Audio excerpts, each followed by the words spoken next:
예, 오늘은 누가복음 10장의 말씀을 가지고 하늘로 기인한 삶, 땅을 기반으로 한 신앙, 하늘로 기인한 삶, 땅을 기반으로 한 신앙이란 제목으로 함께 하나님 말씀을 나누도록 하겠습니다. 오늘 우리가 함께 보는 본문은 너무나도 익숙하고 잘 알고 있는 본문이지요. 근데 사실 이 이야기는 오늘 우리가 보고 있는 이 두 가지 에피소드를 함께 읽어야 그 맥락이 이해가 됩니다. 먼저 두 번째 이야기를 갖고 먼저 말씀을 나누려고 합니다. 여느 때와 같이 예수님께서는 제자들과 함께 여러 고을을 다니시며 복음을 전하십니다. 또 병자들을 고치시고 때로는 율법사들 또는 바리새인들과 신학적인 논쟁을 벌이시기도 했죠. 그러던 어느 날 율법사들과의 논쟁을 마치시고 계속해서 길을 가시던 예수님과 제자들은 한 마을에 들어가십니다. 일행이 마을에 들어서자 그 마을에 사는 마르다라고 하는 이름의 한 여인이 가장 먼저 나와서 예수님과 제자들을 자신의 집으로 초대를 합니다. 당시 수많은 사람들은 예수님의 손은 고사하고 그분의 옷자락이라도 만져볼 수만 있다면 예수님과 또 눈을 마주치는 것은 그만두더라도 먼 발치에서 예수님의 얼굴을 볼 수만 있다면 무슨 일이든 하던 상황이었죠.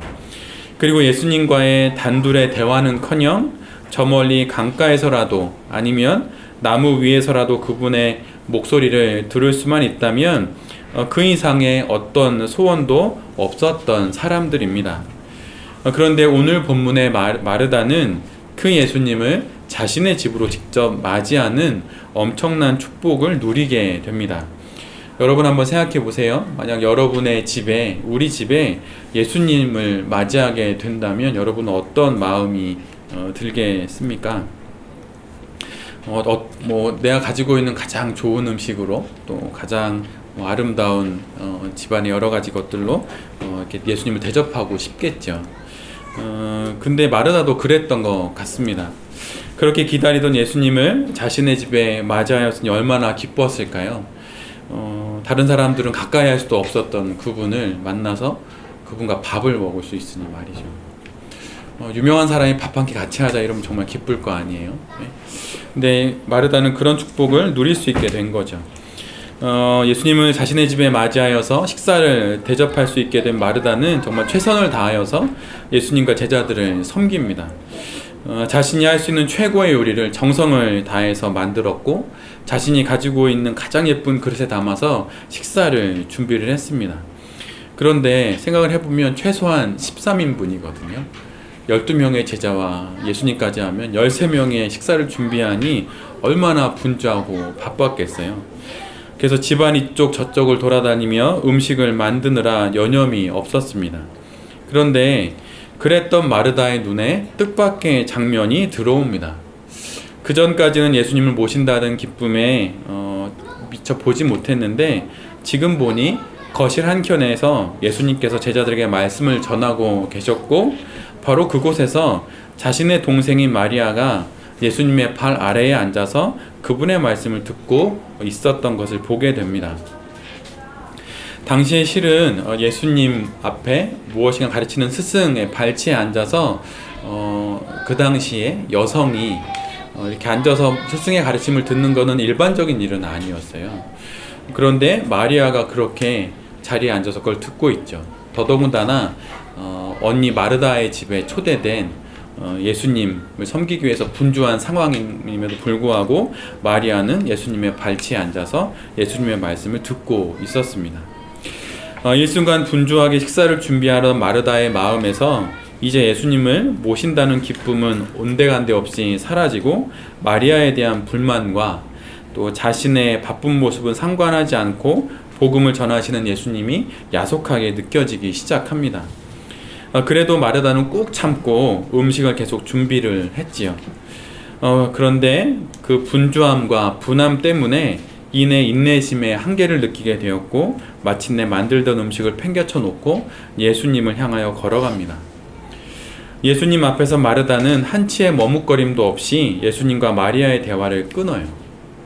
조금 전까지만 하더라도 예수님의 말씀 한마디만이라도 들을 수만 있다면 모든 것을 할 수 있을 것 같았는데 이제는 예수님의 입을 마르다가 스스로 막아섭니다. 그리고 마르다는 마음속 말을 쏟아내기 시작하죠. 본물이 터진 것처럼 그렇게 막 이야기하는 거예요. 유진 피터슨이 번역한 메시지에서는 이 상황을 이렇게 기록합니다. 마르다의 말을 이렇게 기록해요. 예수님, 제 동생이 부엌일을 저한테만 떠넘기고 있는데 그냥 두십니까? 동생에게 저를 좀 거들어 주라고 말씀해 주십시오. 너무나도 분한 마음에 감정을 쏟아내어 말은 했지만 마르다는 자신의 불편한 속마음을 들킨 것만 같아서 좀 불편하기도 했습니다. 그래도 이미 이렇게 일이 벌어진 이상 되돌릴 수도 없는 노릇이었죠. 이때 예수님 곁에 있던 제자들은 너무도 또 놀랐습니다. 지금껏 예수님과 함께 3년을 지냈는데 누군가가 예수님의 말씀을 막고 예수님의 말씀을 끊고 이렇게 이야기한 것은 처음이었기 때문입니다. 그것도 상기된 얼굴로 화를 잔뜩 머금고 이렇게 분을 토해내듯이 말하는 것은 마르다가 거의 처음이었기 때문입니다. 그러나 이내 그 제자들의 시선은 마르다에게서 예수님께로 돌려지게 됩니다. 그리고 모두들 숨을 죽인 채 예수님께서 이 상황에서 어떻게 행동하실지 궁금해하며 예수님을 바라봅니다. 예수님은 당신 앞에 상기된 채 서 있는 마르다를 바라보시며 이렇게 말씀하십니다. 메시지의 번역인데요. 마르다야, 사랑하는 마르다야, 내가 지나치게 염려하여 아무것도 아닌 일로 흥분하고 있구나.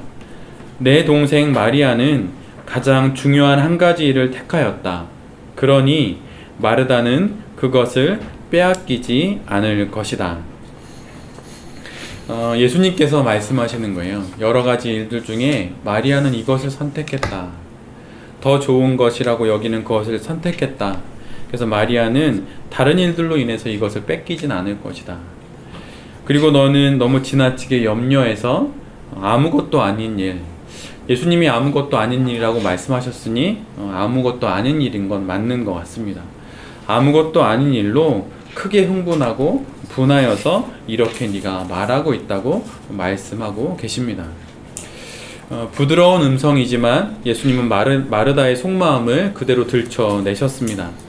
예수님을 대접할 수 있기 때문에 기쁘고 설레었는데 그래서 그것이 그녀의 마음에 가득 찼었는데 일에 대한 염려와 근심으로 인하여서 예수님을 대하는 그 모든 것들이 이 순간 다 뒤집어지게 된 것이죠.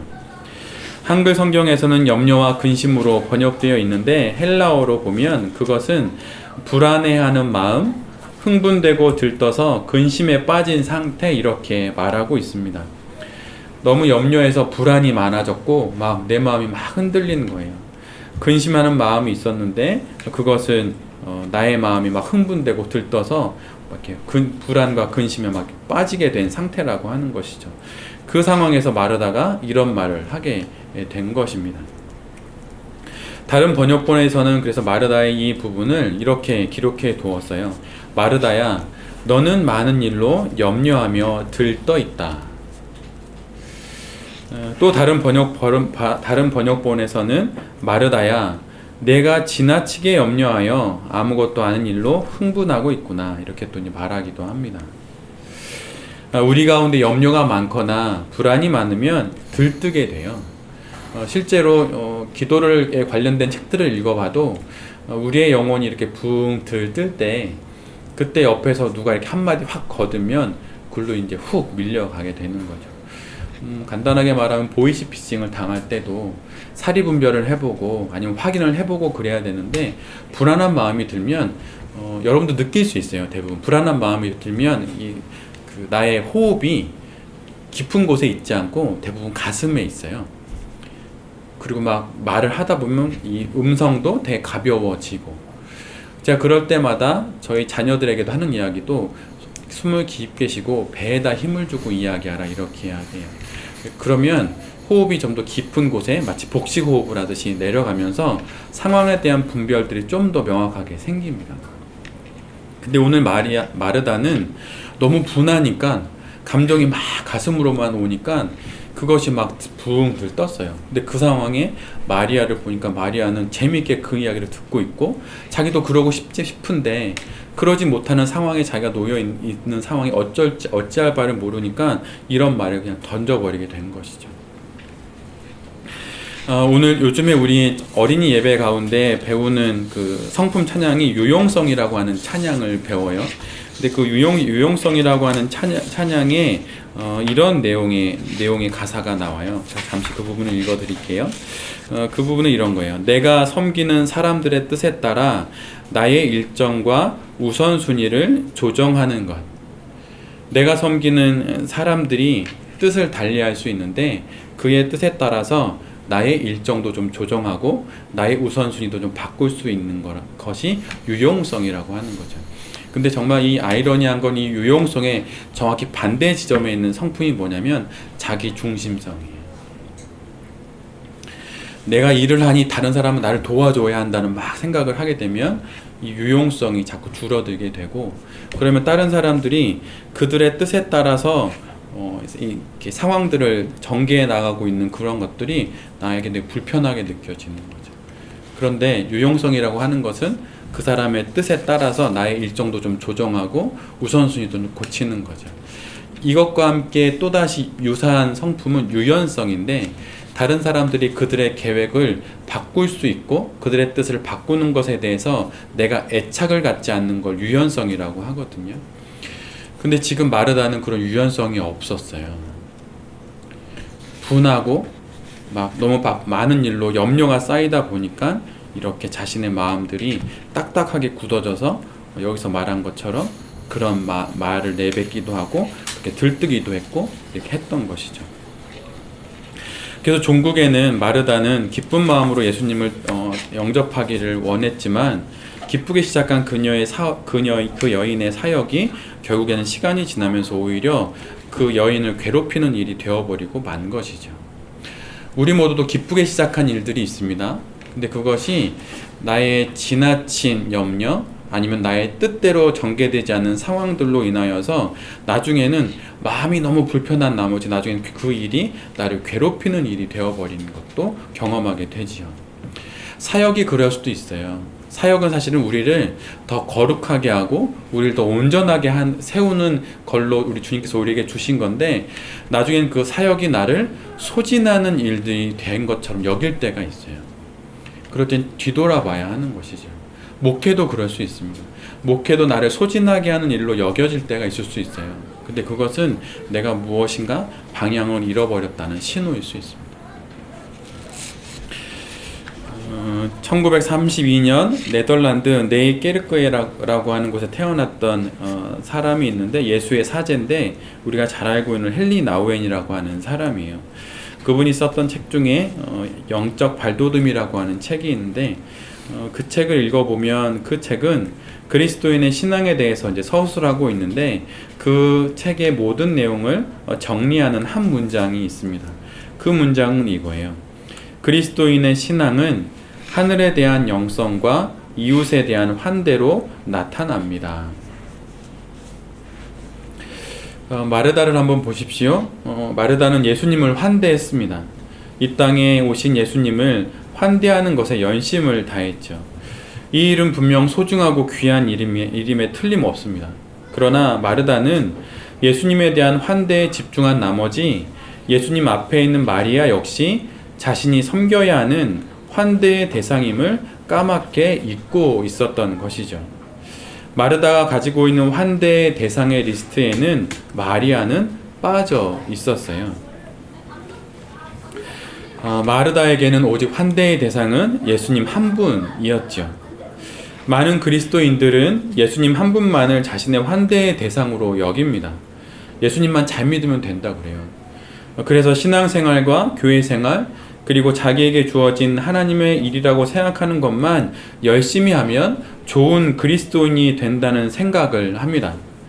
그러나 정작 이런 신앙은 예수님을 제외한 주변의 많은 사람들을 자신의 관심박 사람으로 취급하는 것이고, 종국에는 그들을 내 삶의 풍경으로 만드는 거예요.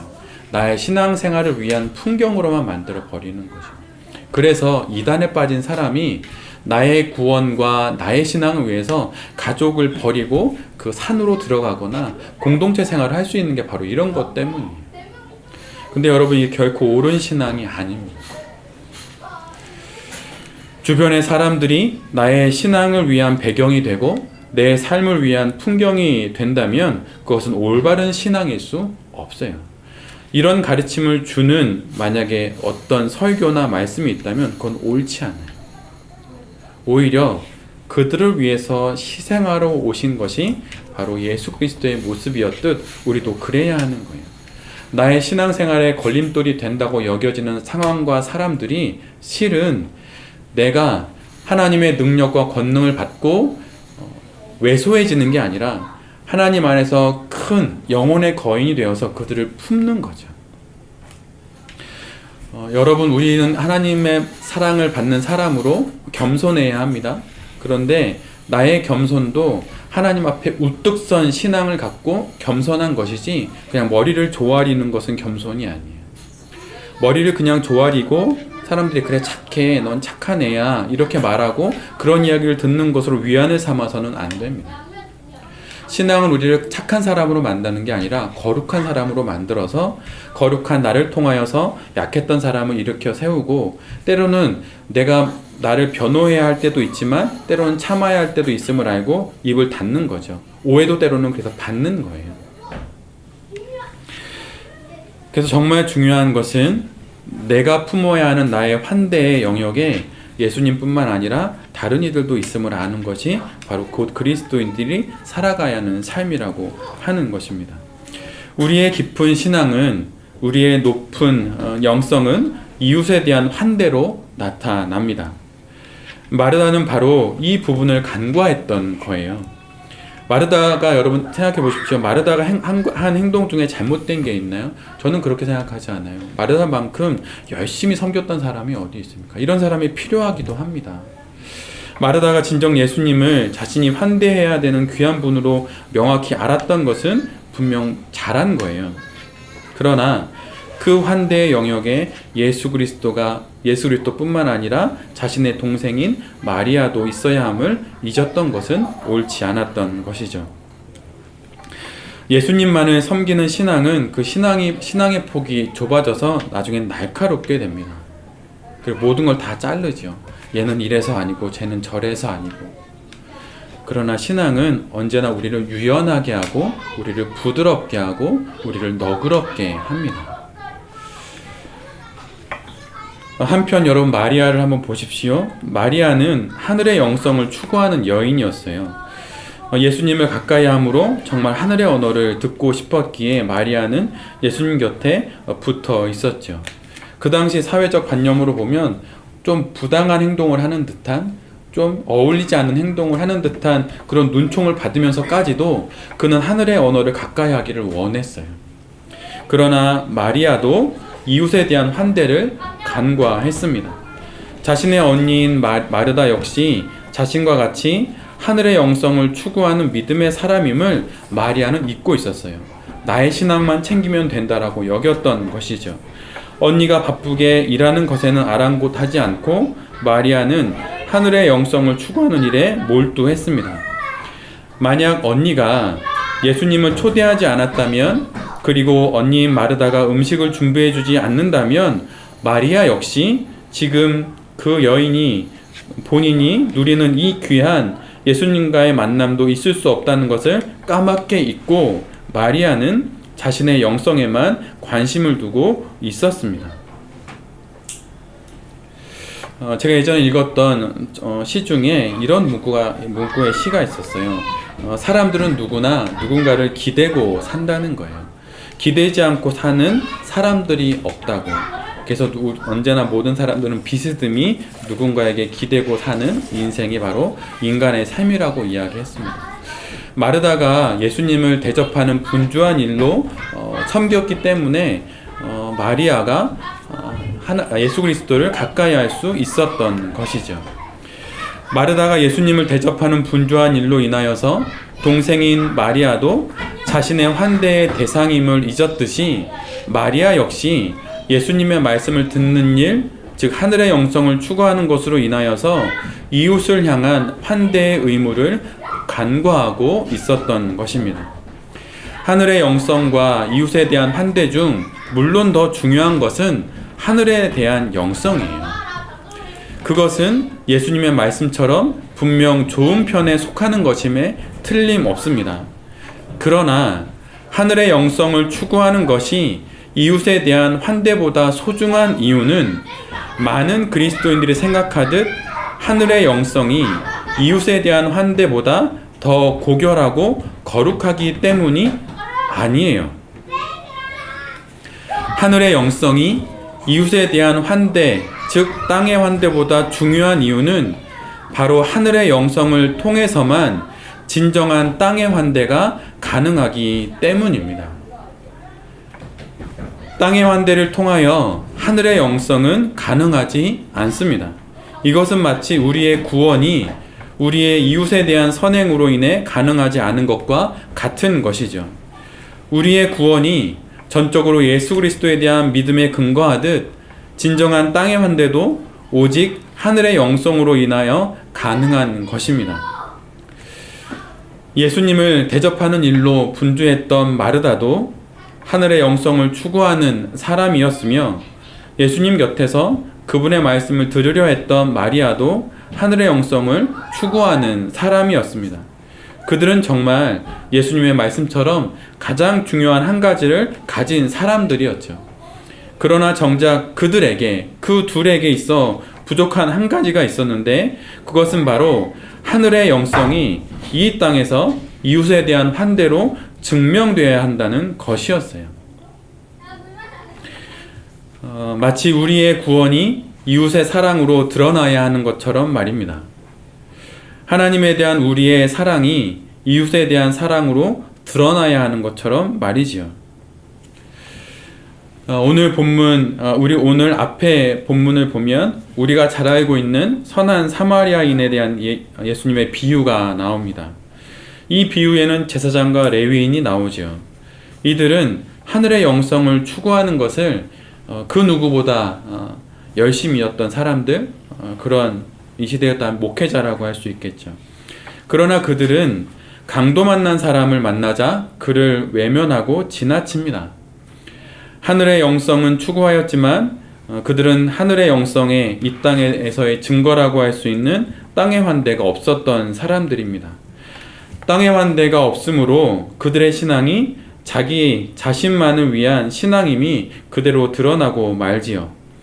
그러나 정작 많은 사람들이 보기에 하늘의 영성을 추구하지 않는 사람처럼 여겨졌던 사마리아 사람은 땅의 환대를 통하여서 그가 하늘의 영성을 가지고 있는 사람임을 역으로 증명합니다. 오늘 본문 누가복음 10장 27절에 이런 말씀이 있어요. 내 마음을 다하며 목숨을 다하며 뜻을 다하며 힘을 다하며 뜻을 다하여 주 너의 하나님을 사랑하고 또한 내 이웃을 내 몸같이 사랑하라. 이 비유를 마치시고 예수님이 이렇게 말씀하시죠. 가서 너도 이와 같이 하라. 마르다와 마리아에 관한 본문은 예수님께서 마리아의 모습을 지지하는 본문으로 대부분 많이들 이해합니다. 그러나 정작 오늘 우리가 함께 본 앞에 선한 사마리아의 비유를 말씀하시는 예수님은 사실은 마리아보다는 오히려 마르다의 삶을 더 지지하는 것처럼 보여요. 왜냐하면 선한 사마리아인은 그의 손과 발로 그의 믿음을 증명했기 때문입니다. 선한 사마리아인은 가만히 예수님 앞에 앉아 말씀을 듣는 마리아보다는 분주하게 자신의 모든 소유를 통하여서 자신의 손과 발을 움직여 그의 믿음을 증명하고 있는 마르다에 가깝기 때문입니다.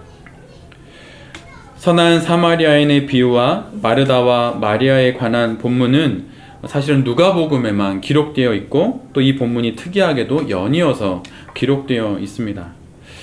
그러기에 이 본문을 제대로 이해하기 위해서는 이 두 본문을 관통하여서 우리에게 주시는 주님의 말씀을 들어야 하는 것이죠.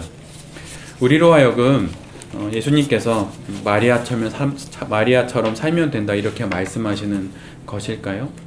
아니면 선한 사마리아인처럼 살면 된다고 말씀하시는 거일까요? 이 두 본문이 연이어 있음을 우리는 잘 봐야 합니다. 우리 모두는 그리스도인입니다. 그리스도인이란 하늘의 영성과 함께 이웃에 대한 환대도 가지고 있어야 하는 사람이에요.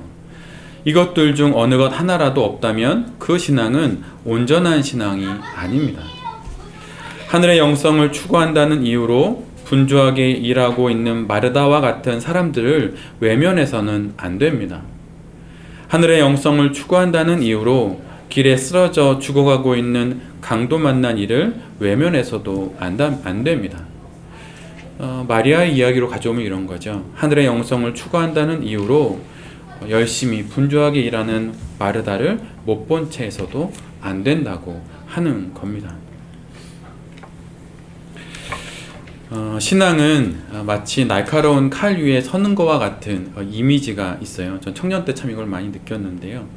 날카로운 칼 위에 가장 잘 설 수 있는 방법은 내가 날카로운 칼이 되는 거예요. 칼에 딱 이렇게 맞게 서는 거지요.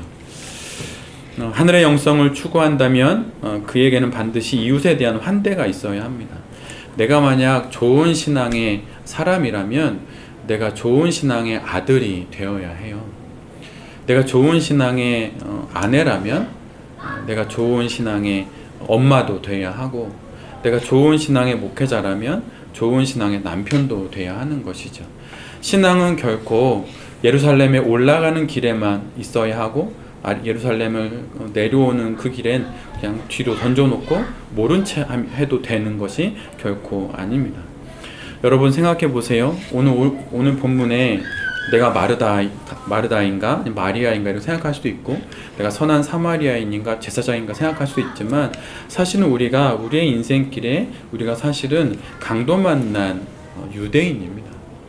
그런데 그 강도 만난 나를 다른 사람들은 다 모른 채 있지만 예수님은 우리를 아는 채 해주셨어요.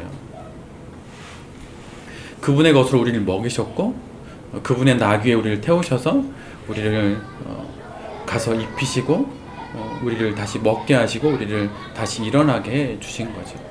우리가 신앙의 내리막길이 얼마나 많이 넘어졌습니까? 근데 그럴 때마다 예수님이 우리를 언제나 못 본 채 하지 않으시고 우리를 봐주셨죠. 여러분, 제가 목회자인 저도 사실 설교를 할 때마다 정말 너무 힘들다고 많이 말씀드렸는데, 정말 그럴 때마다 너무 부끄럽고 막 그럴 때가 많이 있어요. 근데 그럴 때면 제가 떠오르는 인물이 둘이 있는데, 하나는 가룟 유다고 하나는 사도 베드로예요. 가룟 유다도 실수했고 사도 베드로도 실수했잖아요. 야, 예수님 모릅니다 이렇게. 그런데 그 실수 앞에 가룟 유다는 스스로 목숨을 끊지요. 근데 사도 베드로는 어찌됐든 목숨은 끊지 않고 자신이 살았던 생업의 자리로 돌아갑니다. 근데 그때 예수님이 아무것도 못하겠다, 이제 복음도 전하지 못하겠다고 말하며 어부로 살았던 베드로를 찾아오셔서 베드로에게 던지시는 그 질문은 이거죠. 너 나 사랑하냐? 근데 그때 베드로가 대답하고 또 마지막에 대답을 잘 못할 때 예수님이 부탁하셨던 이런 것은 이거였어요. 내 양을 치라, 내 양을 먹이라. 근데 목회자인 저에겐 이렇게 들립니다. 하나님, 저 설교할 만한 사람이 못 되는 것 같아요. 부끄러워요. 그럴 때 예수님이 이렇게 말씀하시는 것 같이 들려요. 내 양을 먹여야 한다. 설교자인 저로 치면 너 그래도 설교해야 한다. 저에게 흠이 없기 때문이 아니고 부끄러워할 것이 없기 때문이 아니라 예수님이 말씀하시니 그렇게 말씀을 전해야 한다고 마음을 먹고 다시 서게 됩니다. 예수님은 우리 모두를 환대하셨어요.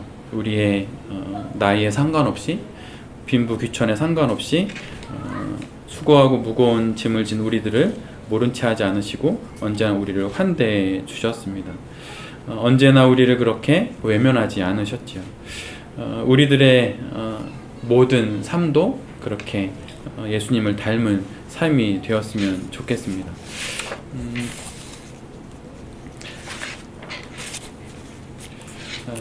우리 주님은 죽음을 앞둔 상황 속에서도 하늘의 영성을 추구하셨지만 또한 늘 언제나 세상을 품어내시는 일도 포기하지 않으셨던 분입니다. 한번 스스로에게, 우리 모두에게 스스로 질문을 던졌으면 좋겠습니다. 여러분은 어떻게 살고 계시나요? 혹시 하늘의 영성을 추구한다는 이유로 아이들의 필요를 못 본 채 하고 있는 것은 아닌지, 또는 이 세상의 삶을 살아간다는 이유로 하늘의 영성을 좀 멀리하고 있는 것은 아닌지, 여기에는 우리 모두가 하늘의 영성과 함께 이 땅의 환대의 삶까지 실천하며 살아가는 그런 사람들이 되었으면 좋겠습니다. 그래서 오늘의 설교의 제목처럼 하늘로 기인한 삶을 살고 땅을 기반으로 하는 신앙을 갖고 있으므로 나로 인하여서 힘들고 어려운 나의 가족들과 또 나의 자녀들과 또 세상의 많은 이웃들이 주 예수 그리스도께로 돌아오는 놀라운 일들이 우리 가운데 일어날 수 있기를, 또 우리 교회를 통해서도 일어날 수 있게 되기를 기도드립니다. 아멘.